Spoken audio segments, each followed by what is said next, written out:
As you can probably see, the coat is on the back of the chair for this one because it's far too hot.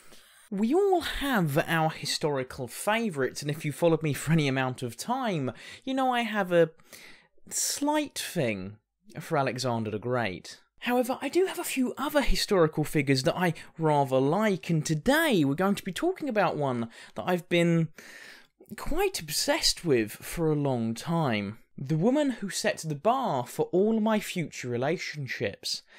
Saint Olga of Kyiv.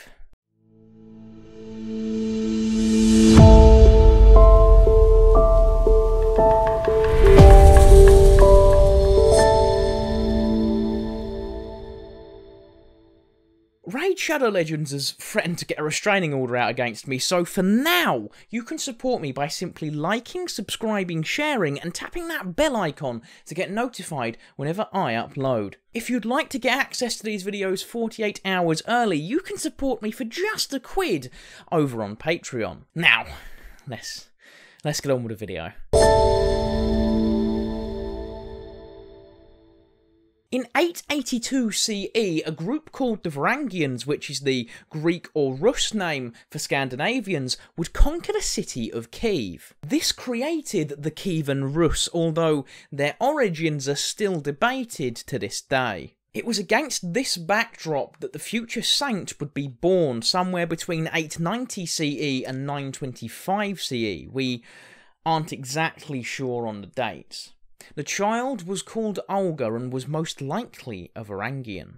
We know literally nothing about Olga's life until the birth of her son Sviatoslav in 942 CE. Around the age of 15, Olga would marry Igor, the heir to the Kievan Rus. Igor was the son of Rurik, the founder of the Rurikid dynasty, who had taken the fractured and warring states of the Kievan Rus and formed them into a small but powerful principality. Rurik would pass away when Igor was only a young boy, so his guardianship was passed over to a kinsman of Rurik's called Oleg. Oleg would consolidate his power and move his capital from Novgorod to Kiev, laying the foundations for the Kievan Rus as we would come to know them. Oleg managed to get a group called the Drevlians to pay tribute. However, once Oleg passed away, the Drevlians stopped paying tribute to the Kievan Rus, instead paying tribute to a local warlord around 912 CE. With Oleg's passing, Igor became Prince Igor of Kyiv and Olga became Princess Olga of Kyiv. For most of their time married together, Igor would be away on military campaigns, either against other tribes or even against the Eastern Roman Empire, as Igor wanted to sack the city of Constantinople. Igor attacked Constantinople twice, once with 1,000 ships and 40,000 men. However, the Eastern Romans had a trick up their sleeves. The Eastern Roman fire ships. You may notice I'm saying the Eastern Roman Empire. I could actually say Roman Empire, because the term Byzantine Empire wasn't used until after the Eastern Roman Empire fell, and they very much saw themselves as the legitimate continuation of the Roman Empire. They didn't see an end, because it was only one half of the empire. They got a bit of that back for a little time of it, until that's several other videos, so we'll skip over that. These fire ships quickly dispatched Igor's forces and possibly provided the backdrop for Igor needing more money for future campaigns. Igor made his way to the capital city of the Drevlians, Iskorostan, known today as Korostan. Igor rode with an army in the hopes that he could push the Drevlians back into paying their tribute to the Kievan Rus. This was successful. So successful, in fact, that Igor decided to turn around and attempt to extract even more tribute from the Drevlians. However, this time with only a small escort. Upon seeing Igor's return, Prince Mal, leader of the Drevlians, is said to have proclaimed, "If a wolf come amongst the sheep, he will take away the whole flock, one by one, unless he be killed. If we do not thus kill him now, he will destroy us all." The Drevlians, furious at Igor's hubris, decided to capture and execute the prince. The Eastern Roman or Byzantine Greek historian Leo the Deacon described this in just enough detail for us to get the gory picture. They had bent down 2 birch trees to the prince's feet and tied them to his legs. Then they let the trees straighten again, thus tearing the prince's body apart. This horrific murder would begin the regency of Princess Olga's and Igor's 3-year-old son, Sviatoslav, in 945 CE, and would last until he came of age in 964 CE. However, at this point, Olga had no idea what had happened to her husband.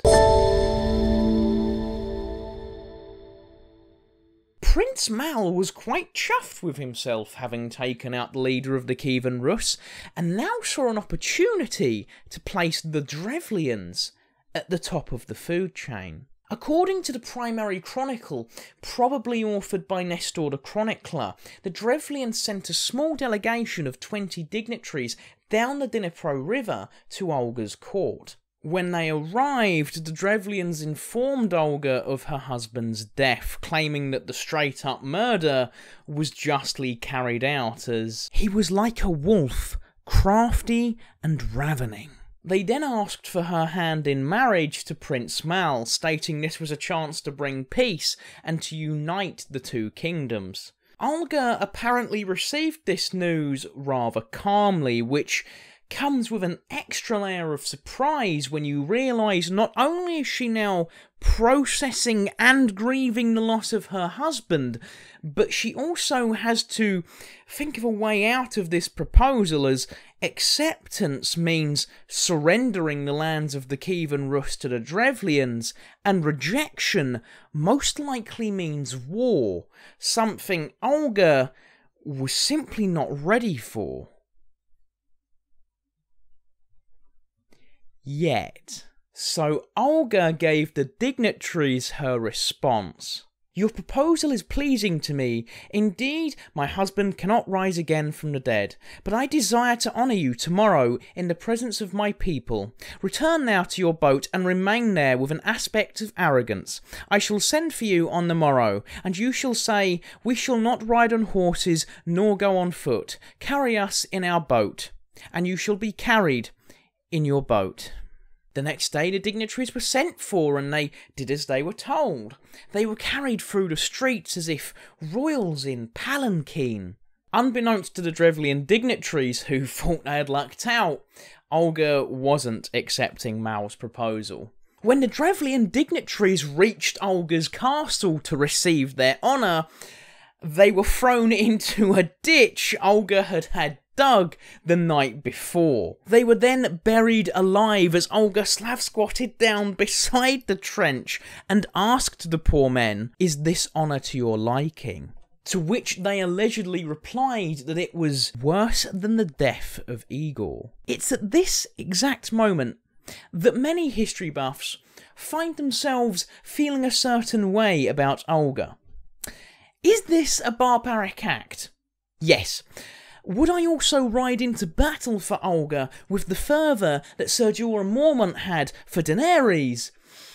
Also yes.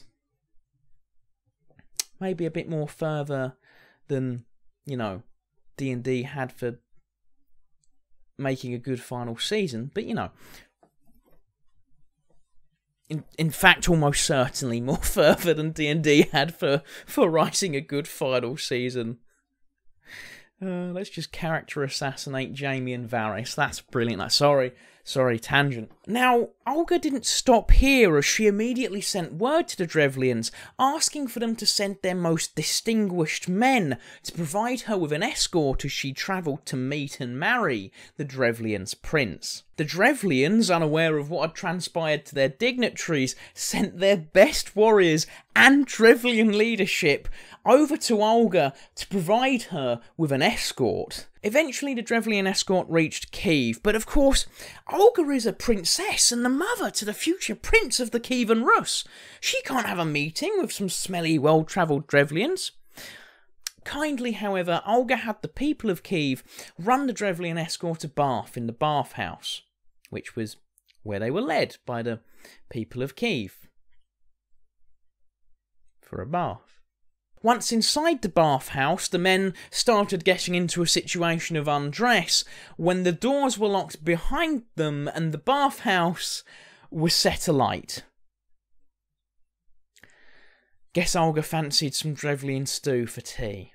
Olga then sent another message to the Drevlians informing them, "I am now coming to you, so prepare great quantities of mead in the city where you killed my husband, that I may weep over his grave and hold a funeral feast for him." Now, the Drevlians were a bit uneasy when Olga turned up without their dignitaries or the escort they had sent her, but she only had a small retinue with her, so it's not like she could do a lot of damage.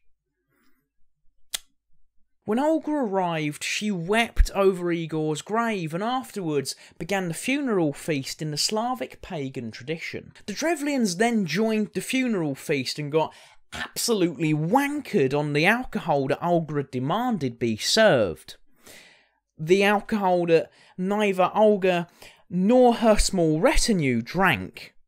After a while, the Drevlians were suitably slaughtered. So Olga gave the signal and her small retinue began actually slaughtering them, in the end killing around 5,000 people. Olga then returned to Kyiv and raised an army, beginning a military campaign against the virtually leaderless Drevlians, spilling blood all across Dereva. Sviatoslav would join his mother on her warpath, and on one occasion when the Kyivan Rus met their enemy, the young heir would be the first to throw his spear. However, being a child of just, by this point, around 10 years old, his spear didn't make it much past his horse. However, this was an easy morale booster, and the Kyivan Rus eviscerated the Drevlians in battle. Olga would finish her campaign at the city that her husband had had his life taken from him, Izhorod. The ensuing siege would last about a year until Olga came up with a cunning plan to tempt the starving Drevlians. You see, she sent them a simple message. "Why do you persist in holding out? All your cities have surrendered to me and are submitted to tribute, so that the inhabitants now cultivate their fields and lands in peace. But you had rather die of hunger without submitting to tribute." Understandably, the Drevlians didn't really trust this seemingly friendly offer from Olga.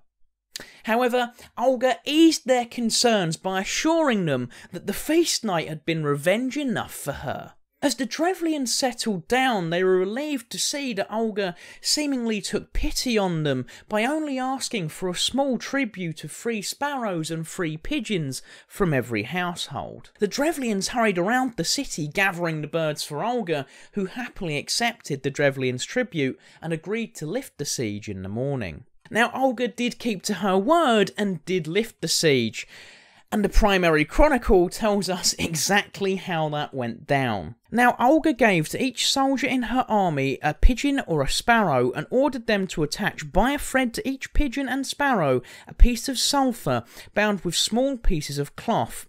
When night fell, Olga bade her soldiers release the pigeons and the sparrows, so the birds flew to their nests, the pigeons to the coots and the sparrows under the eaves. The dovecotes, the coops, the porches and the haymows were set on fire. Of course, when the birds returned to their homes, whilst on fire, the fire spread from their nests, which were essentially kindling from the houses that their nests were normally nestled inside or nearby. Fun fact about houses at this point in history, they had thatch roofs, so, well, you can probably tell where this is going. The Drevlians were completely unprepared for this precision-guided pyromania, so rushed from their beds to the gates of the city, where Olga's soldiers were waiting for them. There was not a house that was not consumed, and it was impossible to extinguish the flames because all the houses caught on fire at once. The people fled from the city, and Olga ordered her soldiers to catch them. Thus, she took the city and burned it, and captured the elders of the city. Some of the other captives she killed, while some she gave to others as slaves to her followers. The remnant she left to pay tribute. She left, like, that last little bit of the population just so there was someone to pay the tribute.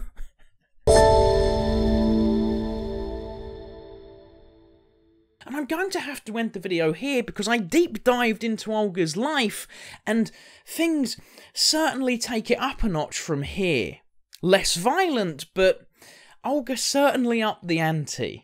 So until next time, let me know in the comments below if you think I got anything wrong, or what you'd like to see after we're done with the story of Saint Olga of Kyiv. Thank you all for watching, I hope you all enjoyed, and I'll see you in the next one. Bye.